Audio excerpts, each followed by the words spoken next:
During the second day of the cabinet retreat at Sohra, Meghalaya Chief Minister Conrad Sangma, along with other government officials, trekked to Siej village to visit the Umkar Living Root Bridge. The visit also included a meeting with Hally War, the village headman and the key figure behind the weaving of the Living Root Bridge.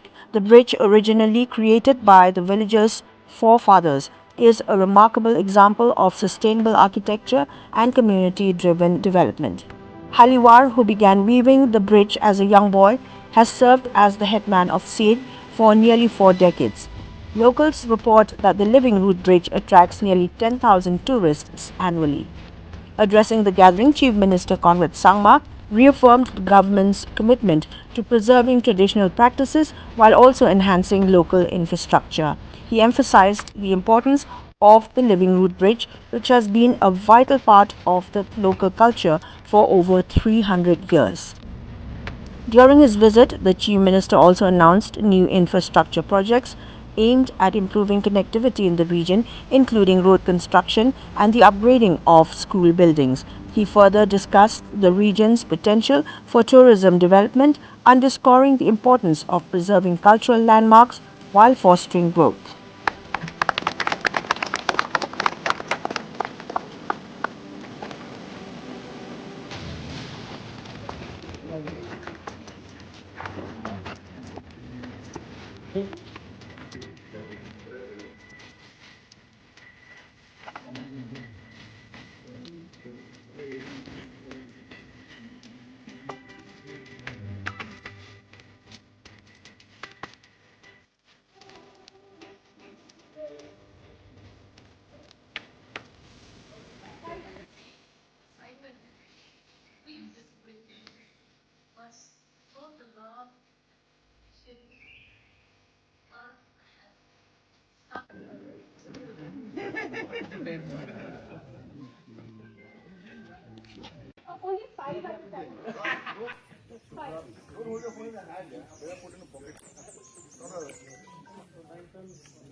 I'm taking for candid, sir.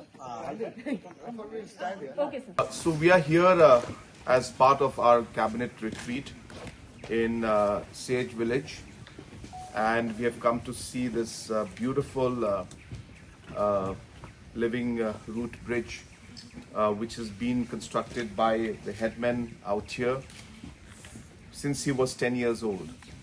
And it has taken more than 40 years for this to take shape of what we are seeing right now. 50 plus, 50 years plus it has taken. And the work is still going on. And I think if you can see on top, the second phase or the second level of a natural skywalk, I should say, is also being constructed. And this is really a testament of the knowledge that has been passed on from generations and the tradition that has been followed, and this reflective of the belief of the people to sustain and maintain our environment. And this is, I think, one of the best examples of bringing in tradition, sustainability, art, and technology all together. As mentioned, that this is not constructing a bridge, but this is actually weaving a bridge. And it's amazing to see that there are bridges like these which are 300 years old. And it is a great experience for all of us as cabinet ministers and officials to be here today. And I really would like to thank the village headmen and all the villagers out here for having organized this wonderful program for us. And we are also happy to announce that we will be providing sufficient infrastructure in terms of road connectivity and tourism development, so that we are able to promote this culture and this entire place in a way that the tourists from all over the country and the world can experience the true values and nature and this experience of this village as well as of Meghalaya state. So once again, I thank all of you for organizing this wonderful program. Thank you very much.